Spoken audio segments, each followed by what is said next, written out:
স্বাগত Madhumati bank PLC নতুন বাংলাদেশ আয়োজনে। সাথে আছি আমি জান্নাতুল সাদিয়া। দর্শক, আপনারা ইতিমধ্যেই জানেন জুলাই গণঅভ্যুত্থানের সময় সংগঠিত মানবতা বিরোধী অপরাধের মামলায় শেখ হাসিনা এবং আসাদুজ্জামান খান কামালের মৃত্যুদণ্ডাদেশ দিয়েছে আন্তর্জাতিক অপরাধ ট্রাইব্যুনাল এবং একই সাথে রাজসাক্ষী হওয়ার সাবেক আইজিপি মামুনেরও 5 বছরের জেল দেওয়া হয়েছে। এই সবই থাকবে আমাদের আলোচনায়। আমাদের আলোচনার বিষয় নির্ধারণ করেছি জুলাই গণহত্যা কতটা হলো ন্যায় বিচার। কথা বলতে আমাদের সঙ্গে 3 জন সম্মানিত অতিথি আছেন অ্যাডভোকেট মুজাহিদুল ইসলাম শাহিন, যুগ্ম আহ্বায়ক এনসিপি ও সহকারী অ্যাটর্নি জেনারেল। আরও আছেন ব্যারিস্টার আসাদুজ্জামান ফুয়াদ, সাধারণ সম্পাদক এবি পার্টি। আরও আছেন ব্যারিস্টার সৈয়দ ইজাজ কবির, মানবাধিকার বিষয়ক সম্পাদক, জাতীয়তাবাদী আইনজীবী ফোরাম। 3 জনকে স্বাগত জানাচ্ছি আমাদের আয়োজনে। শুরুটা করব ব্যারিস্টার আসাদুজ্জামান ফুয়াদ আপনাকে দিয়ে। জুলাই অভ্যুত্থান সংশ্লিষ্ট কোনো মামলার প্রথম রায় হলো এবং বাংলাদেশের প্রথম সাবেক সরকার প্রধান বলা যায় যে এমন রায়ের মুখোমুখি হলেন এবং সেই আন্তর্জাতিক অপরাধ ট্রাইব্যুনালই এই রায়টা দিল, যেটা আসলে তার হাতেই গড়া বলা যেতে পারে। তো কেমন দেখলেন রায়, কতটা ন্যায় বিচার হলো এবং শেখ হাসিনার যে বিচার প্রক্রিয়া সেটা যথাযথ প্রক্রিয়ায় কতটা হলো, কি মনে হচ্ছে আপনার বিশ্লেষণ জানতে চাই। ধন্যবাদ। প্রথম কথা হচ্ছে যে বিচারিক রায়কে আমরা স্বাগত জানাচ্ছি এবং ইতিহাসের যে পরম্পরা সেখান থেকে অনেকগুলো ঘটনা আপনার দর্শকদেরকে স্মরণ করিয়ে দেই, যে তাহলে দর্শকরা বুঝে নেবে যে এই রায়কে ঘিরে কোনো অন্যায্যতা বেইনসাফি কিছু হয়েছে কিনা। আওয়ামী লীগের আমলের যে রায়ের কথা মনে আছে আপনাদের, যে স্কাইপগেট স্ক্যান্ডাল যেটা ছিল, যে বেলজিয়াম থেকে এক আওয়ামী ল্যাসপেন্সার, তখনকার যে ট্রাইব্যুনালের প্রধান ছিল নিজামুল হক নাসিম, তার সাথে ফোনে আলাপ করত এবং বিচারের রায় কি দিবে কি লিখবে বলতেছে যে আমি তো এগুলো বুঝি টুঝি না, তুই তাড়াতাড়ি লিখে দে। 400-500 পৃষ্ঠার রায় লিখে দিত আর কি। তো সেই রায় লিখে দেওয়ার কনভারসেশন তো এক্সপোজড হয়েছে স্কাইপ কেলেঙ্কারির মধ্য দিয়ে। তখনকার এক সময় প্রসিকিউটর ছিল জিয়াদ মালুম, সে বলছে যে আমি খাড়ায়া যাবো, আমারে বয়া দেবেন। তো নিজেরা এগুলো কথা বলছে আর কি আপনার প্রসিকিউশন টিমের সাথে, বিচারপতিদের সাথে। বিচারপতি বলছে, নাসিম বলতেছে সরকার তো পাগল হয়ে গেছে, একটা রায় চায় তাড়াতাড়ি। এরপরে দেখেন আপনার মাওলানা সাঈদীর বিরুদ্ধে অভিযোগে সাক্ষ্য দেবে সুখরঞ্জন বালী, যিনি পরবর্তীতে সাক্ষ্য দিতে অস্বীকার করেছেন এবং তাদের সবাইকেই আপনার ফোর্স করে ঢাকাতে আনা হয়েছে, সেফ হাউসে রাখা হয়েছে, টাকা পয়সা দেওয়া হয়েছে এবং মৃত্যু ঝুঁকি দেখানো হয়েছে। তারপর সুখরঞ্জন বালী আপনার মাওলানা সাঈদীর বিরুদ্ধে সাক্ষ্য দিতে অস্বীকার করেছে। সেই সুখরঞ্জন বালীকে সুপ্রিম কোর্টের প্রেমিসেস থেকে কিডন্যাপ করে নিয়ে যাওয়া হয়েছে এবং সীমান্তের ওই পারে তাকে ফেলে আসা হয়েছে। তিনি 5 বছর ভারতের জেলে ছিলেন অন্যায়ভাবে ঢুকবার কারণে, তারপরে ফিরে এসছেন। এরপরে দেখেন যে ইন্টারন্যাশনাল কমিউনিটি সেই বিচারিক প্রক্রিয়া নিয়ে কি ধরনের রিয়াকশন দিয়েছে। ব্রিটিশ পার্লামেন্ট বলেন, আমেরিকার স্পেশাল রিপোর্টিয়ার দিয়েছিল এই বিষয়ে কমেন্ট করবার জন্য, বহুবার এদেশে এসছেন। জাতিসংঘ থেকে শুরু করে ব্রাসেলসে ইউরোপিয়ান ইউনিয়ন, মানবাধিকার সংগঠন যারা ছিল, amnesty, human rights watch, British bar association থেকে শুরু করে টোটাল ইন্টারন্যাশনাল কমিউনিটি সেই বিচারিক প্রক্রিয়া নিয়ে কিন্তু বারংবার প্রশ্ন তুলেছে, কথা বলেছে। তো সেই প্রত্যেকটা ঘটনার পরম্পরায় যদি আবার দেখেন, আবার ঠিক সেই সময়টাতেই শাহবাগের তথাকথিত গণজাগরণ মঞ্চ, ফাঁসি চাই ফাঁসি চাই, অমুকের ফাঁসি চাই তমুকের ফাঁসি চাই, এই যে একটা ফ্যাসিবাদী গণজাগরণ আমরা তখন দেখেছি, এর সাথে যদি আপনি কম্পেয়ার করেন বর্তমান বিচারিক প্রক্রিয়াতে গত 1 বছরে একটাও অন্যায্যতার প্রশ্ন আসে নাই। যেটা এসছে গণ অভ্যুত্থানের পক্ষে শক্তি বারবার বলেছে এত দেরি হচ্ছে কেন, তাড়াতাড়ি রায় দিচ্ছে না কেন, এই ধরনের কথা বলেছে। কিন্তু আপনি দেখবেন যে দেশে বিদেশে বিচারিক প্রক্রিয়াকে প্রশ্নবিদ্ধ করা যায় এমন কোনো প্রশ্ন এখানে আসে নাই। অতএব সেই জায়গাতে ন্যায্যতার প্রশ্ন যদি আসে তাহলে সেটা অবশ্যই বলতে হবে যেটা একটা ঐতিহাসিক ঘটনা ঘটেছে। ইভেন ভারতের স্টেটমেন্টে যদি দেখেন যে সেখানে আপনি দেখবেন যে বিচারিক প্রক্রিয়া নিয়ে কোনো প্রশ্ন তারা তোলে নাই। এর মানে হচ্ছে এখানে fairness of the proceedings, fairness of the trial, fairness of the prosecution, আপনার ইনভেস্টিগেশনের ফেয়ারনেস ছিল কি না, এইরকম কোনো ইস্যু এখানে রেইজ করা হয় নাই। বরং রাজনৈতিকভাবে অরাজকতার হুমকি দেওয়া হয়েছে।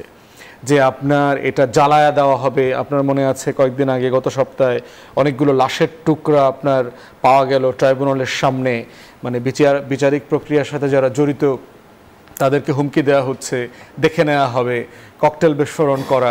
চিফ প্রসিকিউটর বলেছেন তাকে টেলিফোন করে মৃত্যুর হুমকি দেওয়া হয়েছে।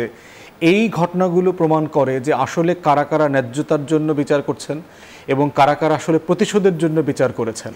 তো আমরাও দেখবেন গণ অভ্যুত্থানের পক্ষের কোনো শক্তি কিন্তু হতে হাসিনা এই মুহূর্তে ফাঁসি চাই, কতে কামাল এই মুহূর্তে ফাঁসি চাই, তারপরে কতে কাদের এই মুহূর্তে ফাঁসি চাই, কোনো শাহবাগে এরকম কোনো গ্যাদারিং হয়নি।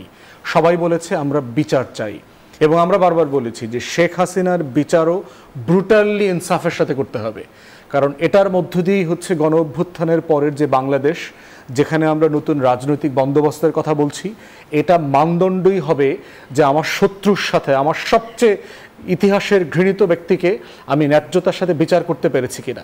এটার মধ্য দিয়ে প্রমাণ হবে যে আসলে গণ অভ্যুত্থানের স্পিরিটকে আমরা কালেকটিভলি সবাই ধারণ করছি কিনা। জি, আবার আসবো অ্যাডভোকেট মুজাহিদুল ইসলাম শাহিন, আপনার কাছেও একই প্রশ্ন, কেমন রায় দেখলেন, কতটা ন্যায় বিচার মনে হলো? জি দেখেন, এখানে আমরা আজকে যেটা দেখলাম, এখানে মোট 6টা চার্জ আর 6টা কাউন্ট, 6টা কাউন্টকে হলো 2 ভাগে ভাগ করা হয়েছে।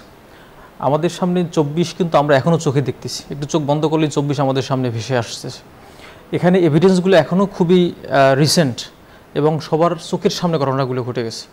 সুতরাং এই এভিডেন্স দিয়ে এই মুহূর্তে বিচার করা, এটা এত চমৎকারভাবে এত অল্প সময়ের মধ্যে বিচারটা সম্পন্ন হয়েছে, জন্য আমরা সবাই রায়কে স্বাগত জানিয়েছি।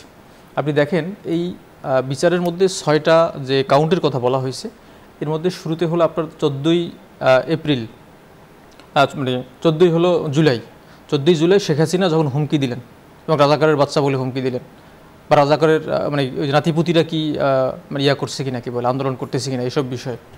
এরপর আপনি দেখেন মাকসুদ কামালের সাথে যে তার যে কথোপকথন, যেদের সবাইকে ফাঁসি দিয়ে দেবো বা সবাইকে মেরে ফেলবো, এরপরের কথোপকথন হলো আপনার হাসানুল হক ইনুর সাথে এবং তাপসের সাথে। এই কথোপকথনগুলো মানে এগুলো হলো একটা চার্জ। পরবর্তীতে হলো আবু সাঈদ হত্যা, এরপরে হলো এই যে আশুলিয়ার হত্যা এবং চানখারপুলের হত্যা, এই হলো ভিন্ন আর একটা চার্জ। এই মোট 6টা কাউন্টে বিচারটা হয়েছে এবং এখানে একটা চার্জে হলো মানে তাকে যাবজ্জীবন দেওয়া হয় শেখ হাসিনা সহ ইয়াকে কী বলে কামাল সাহেবকে, এবং হলো পরবর্তী চার্জে দেওয়া হয় হলো ফাঁসি দেওয়া হয়, সেন্টেন্স টু ডেথ আর কি। এখন এখানে কথা হলো এই বিচারটা কেমন হলো। এখানে ফুয়াদ ভাই খুব চমৎকার করে বলছেন যে বিচারের এত অল্প সময়ে সুন্দরভাবে বিচার করে নিয়ে আসছে, যে কোথাও কোনো প্রশ্ন উত্থাপন হয়নি, আসলে কোনো প্রশ্ন উত্থাপন হয়নি। গত বছরের এই বছরের 1 জুলাই 2025 সালে প্রথম চার্জ গঠন করা হয় এই মামলায়। চার্জ ফ্রেমিংয়ের পরে এখানে সাক্ষী নিয়ে এসে প্রত্যেক সাক্ষীকে জেরা করার সুযোগ দেওয়া হয়েছে। আগের সময় আমি যখন হলো জামাতের আইনজীবীদের মানে জামাতের নেতাদের বিচার করা হয়, তখন আমি আইনজীবী হিসেবে ছিলাম ওখানেই, মানে আমি একজন ডিফেন্স আইনজীবী ছিলাম। ওখানে এরকম করে ডিস্টর্ট করা হতো যে আমরা যখন একটা প্রশ্ন করতাম কোনো সাক্ষীকে জেরা করতাম, তখন আমাদের জেরা যদি খুব গুরুত্বপূর্ণ হতো, জজ সাহেব সেটা লিখতে দিতেন না, এবং জজ সাহেব কোনটা লিখলে সুবিধা হয় সেভাবেই তিনি প্রশ্ন বানিয়ে লিখে দিতেন। আমরা পরে অ্যাপ্লিকেশন দিতাম, অ্যাপ্লিকেশন দিয়ে বলতাম যে এই প্রশ্নটা আমরা করিনি, এই প্রশ্ন আপনি জজ সাহেব নিজে লিখে দিয়েছেন, আমাদের এই অ্যাপ্লিকেশনগুলো রিজেক্ট করে দেওয়া হতো।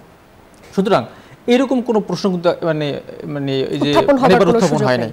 উত্থাপন না হওয়ার কারণে যেটা দেখা গেছে যে বিচার নিয়ে কিন্তু কোনো কোশ্চেন নেই, কোনো মহলে কোনো কোশ্চেন নেই। এনসিপির পক্ষ থেকে একটা বিষয় আসছে যে রাজসাক্ষীর যে বিষয়টা, যে তার 5 বছরের সাজা যথেষ্ট নয়, আজকে এটি আপনাদের আহ্বায়ক বলেছেন। রাজসাক্ষী হওয়ায় মামুনের সাজা কম হওয়া নিয়ে আপনাদের কি মন্তব্য একটু জানতে চাই, মানে সাবেক আইজিবি ঠিক কি ধরনের বা কেমন সাজা হলে ঠিক হতো বলে আপনারা? এখানে আমরা মনে করি বর্তমানে যে এভিডেন্সগুলো আছে, এখানে যে ডিজিটাল এভিডেন্স আছে, এই ডিজিটাল মানে এভিডেন্সের মাধ্যমে এখানে রাজসাক্ষী করার মানে কোনো প্রয়োজন ছিল না, এটা না করলেও হতো। রাজসাক্ষী করার কারণে এই ব্যক্তি কিন্তু এই মূল অফেন্সের সাথে তার একটা অংশগ্রহণ ছিল, এবং আজকে ট্রাইব্যুনাল বলছে যে তার অফেন্স কোনোভাবেই কম না, কিন্তু তিনি রাজসাক্ষী হয় তাকে তার সাজা কমিয়ে দেওয়া হয়েছে। আমরা মনে করি এই রাজসাক্ষী না করেও এই মামলার ফেয়ার ট্রায়াল করা সম্ভব ছিল, এবং যে কথাগুলো আমরা অনলাইনে অফলাইনে দেখেছি এগুলো দিয়েই তো বিচার হয়েছে এবং সাক্ষীরা সাক্ষ্য দিয়েছে। সুতরাং রাজসাক্ষী করা আমার মনে হয় যে খুব একটা জরুরি ছিল বলে আমরা মনে করি না। সেকেন্ড বিষয় হলো এই মামলায় মাত্র 3 জন আসামি, তো 3 জন আসামি কেন হলো? এখানে তো আরও কিছু লোকজনকে নিয়ে আসতে পারতো। এখানে তাপস সাহেবের কথা আছে, এখানে ইনু সাহেবের কথা আছে, এখানে হলো মাকসুদ কামালের কথা আছে, যেই কথার মাধ্যমে এখানে এভিডেন্স দেওয়া হলো। তো এইসব ব্যক্তিদেরকেও তো এই মামলায় নিয়ে আসা যেত, মাত্র 3 জনকে কেন করা হলো? এখানে আমরা মনে করি যে এই মামলায় আরও যদি 8-10 জন যারা মূল অপরাধী হিসেবে আছে এদেরকেও নিয়ে এসে একইভাবে যদি সাজা দেওয়া যেত, আমার মনে হয় বিচারটা আরও বেশি ভালো হতো। আমরা ট্রাইব্যুনালকে স্বাগত জানাই, ট্রাইব্যুনাল অনেক কষ্ট করেছেন, যারা সংশ্লিষ্ট আছেন, প্রসিকিউটর বা এখানে তদন্তকারী যারা কর্মকর্তা আছেন, সবাইকে স্বাগত জানাই, সবাইকে ধন্যবাদ জানাই। বাট আমরা মনে করি এটাকে আরও বেশি কিছু আসামি এখানে নিয়ে আসা যেতে পারতো এবং এই বিচারটা যেটা হয়েছে এটা ফেয়ার এনাফ হয়েছে। জি, আবার আসবো ব্যারিস্টার সৈয়দ ইজাজ কবির। স্বচ্ছতা, জবাবদিহিতার মান নিয়ে আমরা অনেক কিছু শুনছিলাম যে ঠিকঠাকই হয়েছে, আপনার কাছে কি মনে হলো? ধন্যবাদ আপনাকে, আপনার মাধ্যমে দর্শক শ্রোতা এবং আমার সহ-আলোচকদেরকেও ধন্যবাদ, সালাম ও শুভেচ্ছা। আজকে রায় হয়েছে, রায় কি মনে হলো, মানে এগুলা আসলে আমার কাছে মনে হচ্ছে যে not an important aspect of overall ইয়েতে। প্রথম কথা হচ্ছে যে বিচার একটা হয়েছে, এই বিচারটা কি প্রশ্নবিদ্ধ হয়েছে কি না। আমরা অতীতে যা বিচার দেখেছি সেটার তুলনায় বর্তমানের বিচার এখন পর্যন্ত কেউ প্রশ্নবিদ্ধ করতে পারেনি বা করেনি। বাট এর মানে এই না যে কেউ ভবিষ্যতে প্রশ্নবিদ্ধ করবে না। এখন কথা হলো, ভবিষ্যতে যদি কেউ প্রশ্নবিদ্ধ করতে চায়, এই রায়টা কতটুকু কম্প্যাক্ট এবং ইম্প্যাক্ট ফেলবে, এবং এইটা যদি আপিল হয় এটা কতটুকু ক্রিস্টালাইজড এবং কনক্রিট ওয়েতে এটা থাকবে কি থাকবে না, এটার এভিডেন্সিয়াল ভ্যালু কতটুকু আছে, কতগুলি এভিডেন্স এটা নেওয়া হয়েছে না নেওয়া হয়েছে, বা যেরকম অতীতে যেরকম হয়েছে যে ওই যে আমার সহ-আলোচক যিনি বললেন যে জেরার সময় প্রশ্ন বদলিয়ে দিতেন, উইটনেস গায়েব হয়ে গেছে, এই ধরনের কোনো কিছু আছে কি না। এখন আমি ব্যক্তিগতভাবে যেটা মনে করি সেটা হচ্ছে যে এই রায় যেটা এসেছে সেটা স্বচ্ছতার সাথেই এসেছে। এখানে ন্যায় বিচার হয়েছে, এখানে আইনের আলোকেই বিচারটা দেওয়া হয়েছে, এখানে প্রত্যেকটা আলামত এভিডেন্সের সামনে রেখেই রায়টা দেওয়া হয়েছে। এখন ধরেন আমি এইটাকে প্রশ্নবিদ্ধ করতে চাই, রাজনৈতিকভাবে যদি ধরি যে আওয়ামী লীগের সবাই প্রশ্নবিদ্ধ করবে, অনেকেই বলছে জজ সাহেব অমুক অমুক অমুক, এখানে এই সেই আগ্রাম বাগ্রাম অনেক কিছু আছে। আমি শুধু একটাই কথা বলতে চাই এখানে, সেটা হচ্ছে যে ধরেন বাংলাদেশে বিচার হয়েছে কেউ মানে না। আজকে পত্রিকা দেখলাম বিবিসিতে আসছে যে শেখ হাসিনা বলতেছে যে আমার বিচার হেগে হোক, ওখানে কেউ পারবে না। আমি যদি বলি যে এই যে ইউএনের এই রিপোর্টটা, হেগের কথা যে বলে fact finding human rights violation, ইউএনের রিপোর্টটা, এখানে স্পষ্টভাবে বলা আছে যে prime minister personally ordered killing when she told senior officers present at the meeting on 19 July to arrest the ringleaders of the protest, troublemakers, kill them and hide their bodies. So এই যে এই রিপোর্টটা, এটা কি কেউ deny করতে পারবে? এটা তো ডিনাই করার কিছু নাই। আমি ইন্টারন্যাশনাল আদালতও যদি যাই, আচ্ছা এভিডেন্স যেগুলো আছে, আমার সহ-আলোচক বলছেন রাত সাক্ষী না রাখলেও হতো, হয়তো বাট প্রসিকিউশনের টিমের নিজস্ব একটা স্ট্র্যাটেজি থাকে কীভাবে মামলা পরিচালনা করবেন, কিভাবে তাড়াতাড়ি দ্রুত শেষ করবেন, কিভাবে ন্যায় বিচার আনা যায়, সেটা তাদের, সেখানে আমি প্রশ্ন করতে চাই না। কিন্তু এই যে আমি যে চোখ বন্ধ করলে আমি তো সেই 15 থেকে 17 বছর দেখতে পারি, আমি তো চোখ বন্ধ করলে আমি অনুভব করতে পারি যে আমি গত 15-16টা বছর কিভাবে টকশো করেছি। আমি চোখ বন্ধ করলে তো আমার সেই স্মৃতিচারণ হয় যে আমি রাস্তাঘাটে কিভাবে অ্যাক্টিভিজম করেছি, কিভাবে আমি রাজপথে ছিলাম, কিভাবে আমি বিএনপি করেছি, সেগুলো তো আমার মনে হয়। কিন্তু এখন সেই জায়গাটার থেকে তো একটা পরিত্রাণ আছে, আমি কথা বলতে পারছি, ওনারাও কথা বলতে পারছে। যে জায়গাটা বলতে চাচ্ছি এখন সেটা হচ্ছে যে আমরা কি সবাই দেখিনি কি হয়েছে? আমরা প্রত্যেকটা জনগণ তো এক একজন রাজসাক্ষী, প্রত্যেকের একটা নিজস্ব অভিজ্ঞতা আছে। এই শুধু এই 24 না, 17টা বছরের প্রত্যেকটা মানুষের একটা অভিজ্ঞতা আছে। প্রত্যেকটা মানুষের 24-এও মানুষ এই আহত হয়েছে, নিহত হয়েছে, 17টা বছরও মানুষ আহত হয়েছে, নিহত হয়েছে, গুম হয়েছে। এই আওয়ামী দুঃশাসনে যা হয়েছে এটার সাক্ষী আমরা, যেটা জানতাম আমরা 72 থেকে 75-এর হিসাবটা বই পড়ে শুনেছি, বাপদাদাদের মুখে শুনেছি। এই 17 বছরে আমরা সেটার পুনরাবৃত্তি সম্ভবত আরও একটু বেশি আকারে দেখেছি।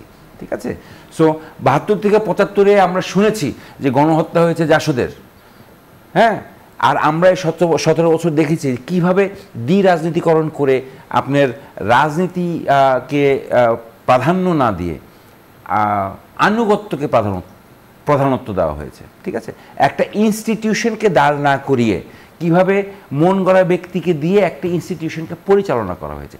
সেই জায়গা থেকে আমি মনে করি যে এই রায়টা শুধু রায় না, ন্যায় বিচার না, এই রায়টা অ্যাকচুয়ালি স্ট্যাবলিশ করছে যে কোনো লিডারই, কোনো ব্যক্তি আইনের ঊর্ধ্বে না, কেউ ইম্পিউনিটি পাবে না, প্রতিষ্ঠানের মতো করে চলবে এবং এই জায়গাগুলি স্বচ্ছতার সাথে থাকলেই আপনার ন্যায় বিচার আসবে এবং যেটা আমরা দেখতে পেয়েছি এই রায়ের আলোকে। জি, আপনি বলছিলেন যে আপনার কাছে আসবো, তবে একটা বিরতি নিয়ে আসছে।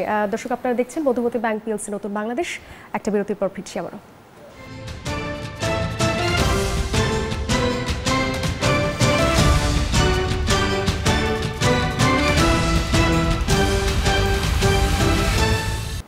বিরতির পর আবারও স্বাগত মধুমতি ব্যাংক পিএলসি নতুন বাংলাদেশ আয়োজনে। আবারও যাব ব্যারিস্টার আসাদুজ্জামান ফুয়াদের কাছে।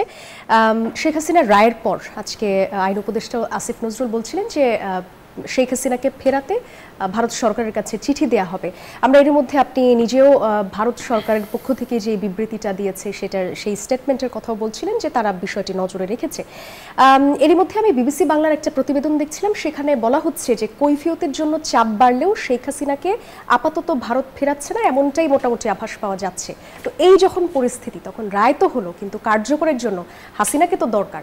তো সেই জায়গা থেকে কোন প্রক্রিয়ায় তাকে ফেরানো হতে পারে বা যেতে পারে, বা আদৌ ভারত আসলে দেবে কিনা হাসিনাকে, কি মনে হয়?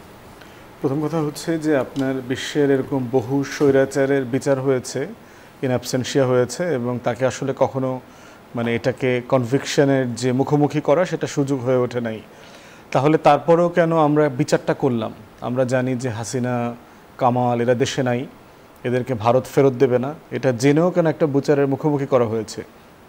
বিচারের মুখোমুখি করা হয়েছে ফর হিস্ট্রি, পস্টারিটি, যে আমার উত্তর প্রজন্মের কাছে আমার একটা দায়ের জায়গা আছে, যে তারা কখনো বলতে পারবে না যে এত বড় একটা ঘটনা ঘটেছে অথচ তাদের বিরুদ্ধে কোনো দিন বিচারিক প্রক্রিয়া শুরু হয়নি, তাদেরকে দেশে ফিরায় নিয়ে আসবার জন্য চেষ্টা করা হয়নি, আন্তর্জাতিক মহলকে ইনভলভ করবার চেষ্টা করা হয়নি।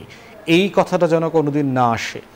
এবং দেখবেন যে তাকে ফাঁসির মুখোমুখি করা হোক বা না হোক, এটাই হিস্টোরিক্যাল এভিডেন্স আকারে থাকবে যে শেখ হাসিনার মতো একটা ফ্যাসিস্ট, হিটলারের মতো করেই যিনি নির্বাচিত হয়ে এসেছিলেন এবং হিটলারের মতো করে তাকে ব্রুটালি বিদায় নিতে হয়েছে। এবং এই বিদায় নেওয়াটা ফিউচার লিডারশিপে যারা আসবেন, ভবিষ্যতে যারা রাজনীতি করবেন, তাদের জন্য হচ্ছে বড় লেসন। ভারত প্রশ্ন হচ্ছে যে আমরা বারবার বলেছি যে বাংলাদেশ রাষ্ট্রের বেঁচে থাকার শর্ত হচ্ছে যে ভারত যে আমার জাতীয় শত্রু, সে যে আমার জাতীয় নিরাপত্তার হুমকি, আমার স্বাধীনতা সার্বভৌমত্বের হুমকি, এটা বোঝার মধ্য দিয়েই হচ্ছে বাংলাদেশ রাষ্ট্রকে নতুন করে বিনির্মিত করতে হবে। আওয়ামী লীগ হচ্ছে ভারতের একটা প্রক্সি পলিটিক্যাল পার্টি। সে বাংলাদেশের সভরেন্টির জন্য গত 53 বছরে কোনো লড়াই করে নাই। সে প্রত্যেকটা ইস্যুতে দেখবেন যে আমার ন্যাশনাল সিকিউরিটিকে কম্প্রোমাইজ করেছে। অতএব বাংলাদেশের আগামী দিনের রাজনীতিও হচ্ছে বিনির্মিত হবে আওয়ামী ছাড়া একটা জায়গাতে। অতএব দিল্লি এবং আওয়ামীর এই যে কালেকটিভ হেজিমনির জায়গা, এর বাইরে হচ্ছে লড়াইয়ের একটা জায়গা হচ্ছে আজকের এই বিচারের রায়। এবং পুরো কালেকটিভলি দেশের 20 কোটি মানুষকে বুঝতে হবে যে বাংলাদেশি হওয়াটা মানে কি। বাংলাদেশের নাগরিক হওয়ার মানেটা হচ্ছে আমার শত্রুকে প্রতিটা সময়ে আমার আজাদির জন্য কারা কারা আমাকে বারবার ঠেকিয়ে দেয়, আমাকে পিছনে ফেলে দেয়, এখানকার লেন্দুব দর্জি কারা, এই মাটির মির্জাফর ঘসিটি বেগম কারা, এই মাটির জগৎ শেঠ, উমিচাঁদ, রায়দুল্লভ কারা, শেখ হাসিনা, শেখ মুজিব, আওয়ামী পরিবারের যারা লেসপেন্সার, আওয়ামী লীগের যারা অলিগার্ক, এদের নামগুলো হচ্ছে ওই তালিকায় আছে। এই যে আমাদের লার্নেড ফ্রেন্ড এজাজ ভাই যেটা বলছিলেন আর কি, জাতিসংঘের এই রিপোর্টটা হচ্ছে এদের প্রত্যেকের কবরে এপিটাফ করে ঝুলায় দিতে হবে। ওদের এটাই হচ্ছে কবরের ফলক, যে ওরা আসলে জীবদ্দশায় এই রাষ্ট্রের কী কী ক্ষতি করেছে। আর হচ্ছে ট্রাইব্যুনালের রায়, হাসিনা মারা যাওয়ার পরে এই ট্রাইব্যুনালের রায়টাও হাসিনার কবরে ফলক আকারে ঝুলায় দিতে হবে, যে বাংলাদেশের একটা আদালত ইন্টারন্যাশনাল প্রসিডিংস মেনে যে রায় দিয়েছে সেই রায়টা হচ্ছে ওর। ওকে তো কবরে প্রশ্ন উত্তর দেওয়ার জন্য, সওয়াল জবাব করবার জন্য ফেরেশতারা যখন আসবে তখন এইটাও ওরা দেখবে যে আসলে হাসিনা পৃথিবীতে কি কি করে আসছে। এটা নিয়ে প্রয়োজনে 3টা প্রশ্ন করার কথা, তো ট্রাইব্যুনাল এবং ওর 16 বছরের আমলনামা নিয়ে আরও 2টা প্রশ্ন ফেরেশতারা বেশি করবে ওকে, এইটা ওর ফলকে ঝুলাই দিতে হবে। তো এই জন্য বিচারিক প্রক্রিয়ার এই বাস্তবতার প্রেক্ষিতে ভারতের কাছ থেকে আসলে আমাদের কোনো প্রত্যাশা নাই। আমরা আমাদের শত্রুকে চিনতে হবে, শত্রুর আচরণ ব্যবহার আমাদের কাছে শতবার হাজারবার পরিষ্কার হয়ে গেছে, কিন্তু বাংলাদেশের এই যে গোলামির যে যে যে যে বন্ধন, এটা বারবার আমাদের চোখ কানগুলোকে অন্ধ করে দেয়। আমাদের দেশের মানুষগুলো দেখবেন দেশের বিপক্ষে হয়ে কথা বলতে তার লজ্জা লাগে না, কারণ সে আওয়ামী লীগ করে। আওয়ামী লীগ এমন এক বনি ইসরায়েলি জাতি যাদের জন্ম বাংলাদেশে হয়েছে, চিন্তা চেতনায় একদম সেই মধ্যপ্রাচ্যের ইহুদি জনগোষ্ঠীর মতো। তারা প্রত্যেকটা জায়গায় তারা দাবি করতো তারা নাকি খোদার এবাদত করত, কিন্তু ঠিক উল্টাটা করতো, যা যা করতে বলেছে তার উল্টাটা করতো। আওয়ামী স্পেন্সার গোষ্ঠীর চরিত্র দেখবেন ঠিক ওই জায়গাটাতে। বাংলাদেশের বিপক্ষে দাঁড়াতে সে মানে মানে ন্যূনতম সময়ের জন্য কুণ্ঠাবোধ করবে না যদি সেটা হাসিনা বলে দেয়, যদি এটা আওয়ামী লীগের হয়ে করতে হয়, যদি এটা ইন্ডিয়াকে খুশি করবার জন্য করতে হয়। অতএব এই জায়গাগুলোতে হচ্ছে আমার শত্রুর কাছ থেকে আমার প্রত্যাশা নাই, কিন্তু শত্রুকে চেনাটা হচ্ছে আমাদের জন্য সবার জরুরি। আজকের এই স্টেটমেন্টটা হচ্ছে আমার শত্রুকে চেনার আরেকটা স্টেটমেন্ট, যে তার বাংলাদেশের বিচারিক প্রক্রিয়ার প্রতি ন্যূনতম শ্রদ্ধাবোধ নাই, বাংলাদেশের জনগণের আকাঙ্ক্ষার সাথে তার ন্যূনতম কোনো শ্রদ্ধাবোধ নাই। শ্রদ্ধাবোধ যদি থাকতো সে শুধু হাসিনাকে আটকায় রাখতো না, তার দেশে আরামে আসে থাকবার সুযোগ দিত না, তাকে এই প্রক্রিয়ার অংশ হিসাবে ফেরত পাঠাতো। অতএব এটা আবারও প্রমাণ করেছে আমার রাষ্ট্রের স্বাধীনতার আজাদির শত্রু কারা। জি, ব্যারিস্টার সৈয়দ ইজাজ কবির, যে কথাগুলো আসলে ঘুরে ফিরে আসছিল, এবং আজকে সজীব ওয়াজেদ জয়ও দেখলাম রায়ের আগে রয়টার্সের সাথে কথা বলে তিনি বলছিলেন যে শেখ হাসিনাকে ভারত পূর্ণ নিরাপত্তা দিচ্ছে এবং রাষ্ট্রপ্রধানের সম্মান দিচ্ছে, এই মন্তব্য তিনি করেছেন।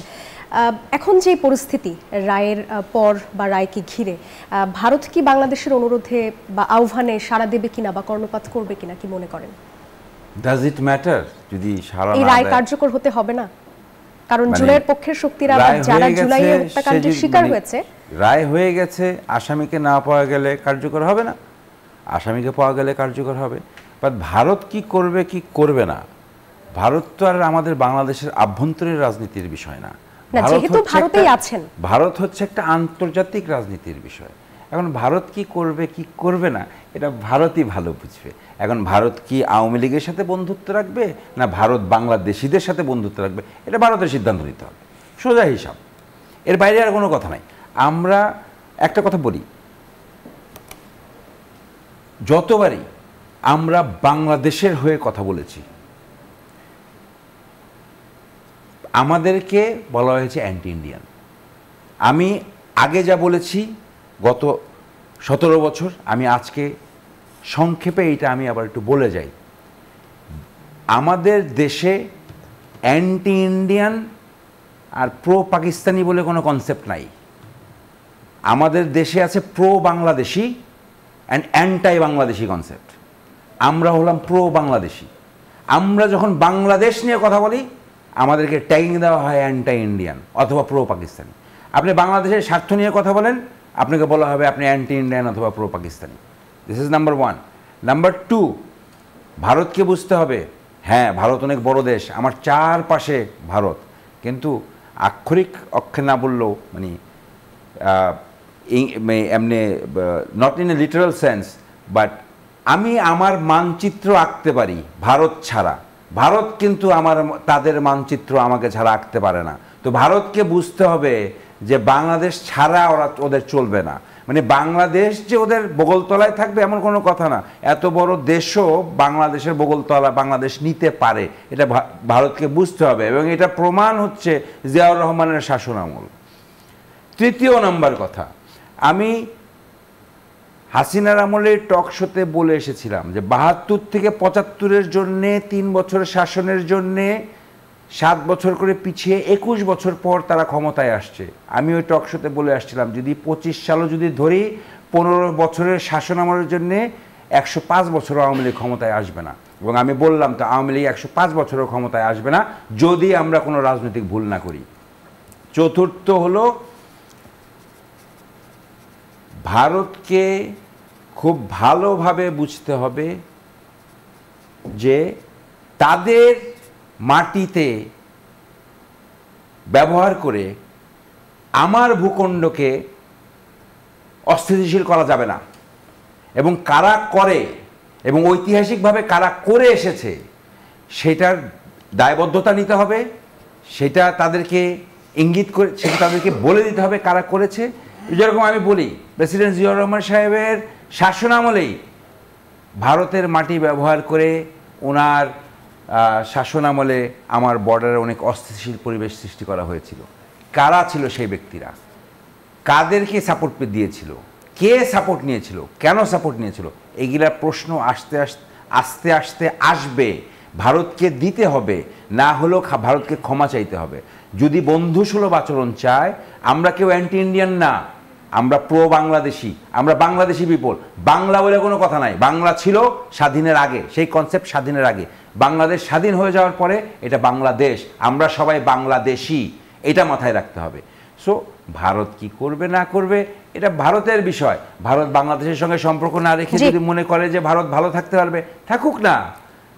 আমরা দেখেছি সুজাতা সিংরে দেখেছি না। আমরা আবার আসবো, আমাদের বিরতির সময় হয়ে গেছে। আমি এনসিপির যুগ্ম আহ্বায়ক আপনার কাছে একটা প্রশ্ন রেখে যেতে চাই যে এই যখন পরিস্থিতি যে শেখ হাসিনাকে ফেরানো নিয়ে একটা শঙ্কা তৈরি হয়ে গেছে, তার মধ্যে আপনাদের আহ্বায়ক নাহিদ ইসলাম জানিয়েছেন যে শেখ হাসিনাকে দেশে 1 মাসের ভিতরে এনে রায় কার্যকর করার কথা। এটি আসলে কিভাবে বলছেন বা এই দাবিটা কিভাবে করছেন, এই প্রশ্নের উত্তরটা আমি জানবো। তবে একটা বিরতি নিয়ে আসছি। দর্শক দেখছেন মধুমতি ব্যাংক পিএলসি নতুন বাংলাদেশ, সাথে থাকুন।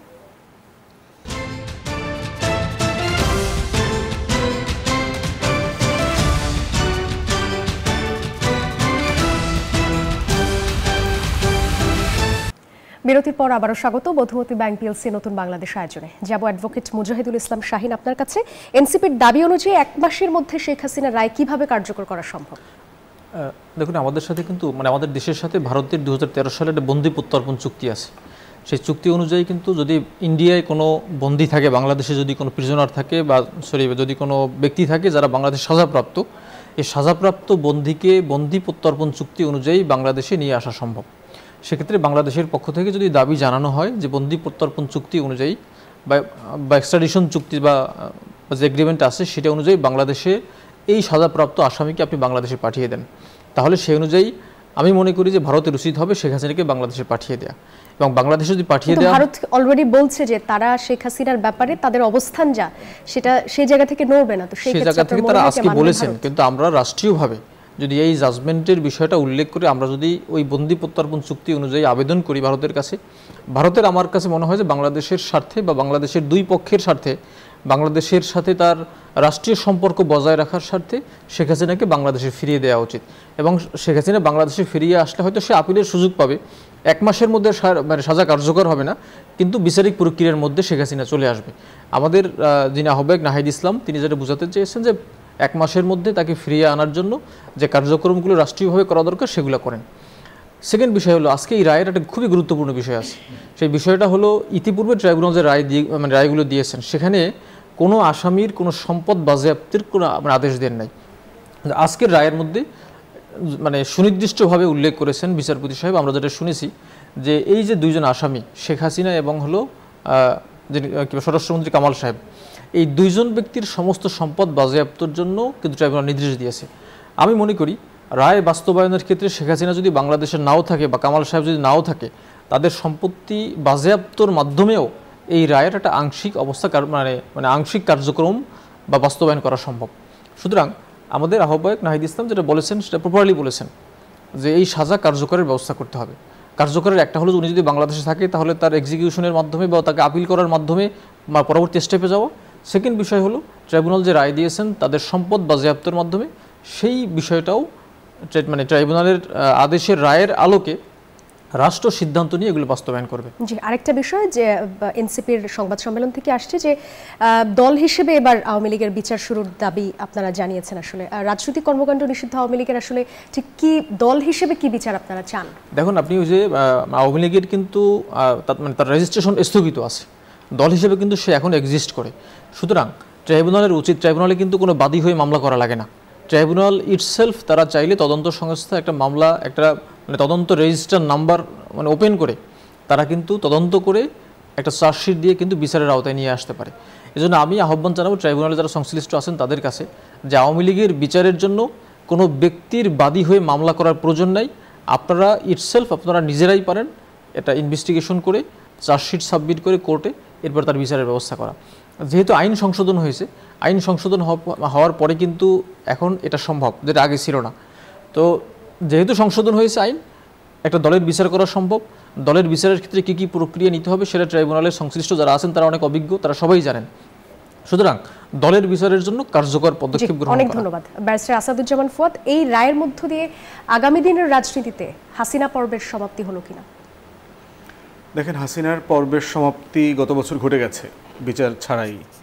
পৃথিবীতে স্বৈর শাসক পালিয়ে চলে গেছেন দেশ ছেড়ে, তিনি আবার দেশে ফিরে এসে রাজনীতিতে পুনর্বাসিত হয়েছেন, দেশের ক্ষমতা নিয়েছেন, এমন ঘটনা আমাদের জানা নাই।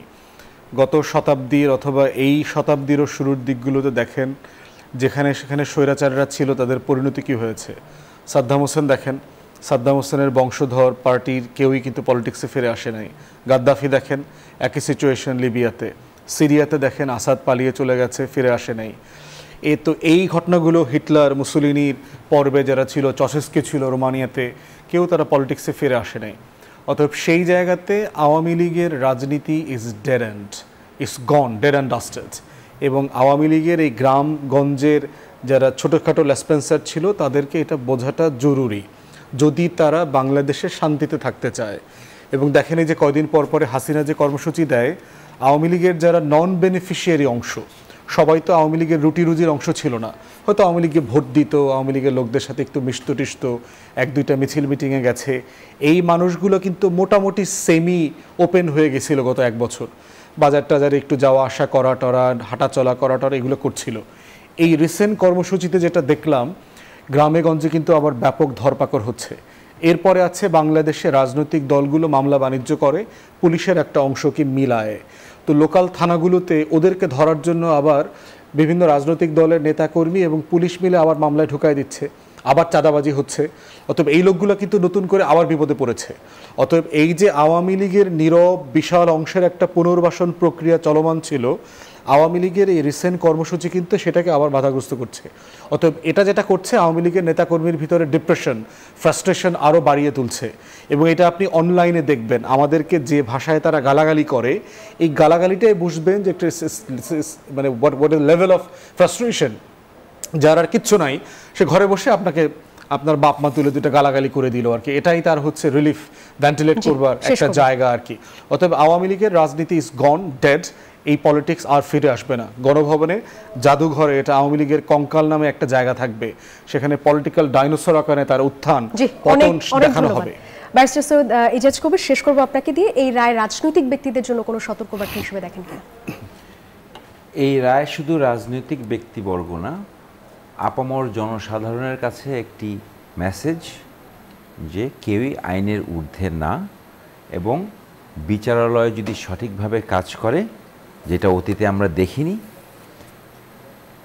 এই রায়ের মাধ্যমে আমরা দেখতে পাচ্ছি। এবং এই 5ই আগস্টের পরবর্তী অবস্থানে আমরা আদালতের যেই ভূমিকা দেখতে পাচ্ছি, এটা সত্যি প্রশংসনীয়।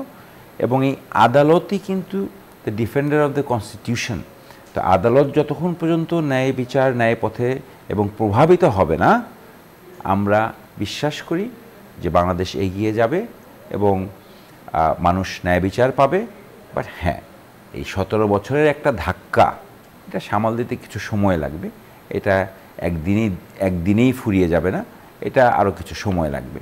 কিন্তু এই রায়টা, it is a message to everyone যে কেউ আইনের ঊর্ধ্বে না, এবং রাজনীতি করলেই যে তার যে একটা যে ইমিউনিটি থাকবে, সে বাইরে থাকবে, বা একটা রাজনৈতিক দলের লিডার হলে যে উনি ওনার ধরাছোঁয়ার বাইরে, এটা আর হবে না, ভবিষ্যতেও আর হবে না। এবং রাজনীতির আকার প্রকার ধারণ আস্তে আস্তে বাংলাদেশের রাজনীতি সম্পূর্ণভাবে ভিন্ন ধাঁচে চলে যাবে, এবং যেতেই হবে দেশের গণতন্ত্রের স্বার্থে, দেশের মানুষের স্বার্থে। জি, আপনাদের তিনজনকে অসংখ্য ধন্যবাদ আমাদের অনুষ্ঠানে যোগ দেওয়ার জন্য। দর্শক, এর মধ্যে শেষ করছি মধুমতি ব্যাংক পিএলসি নতুন বাংলাদেশ আয়োজন। এতক্ষণ যারা সঙ্গে ছিলেন সবাইকে অনেক ধন্যবাদ।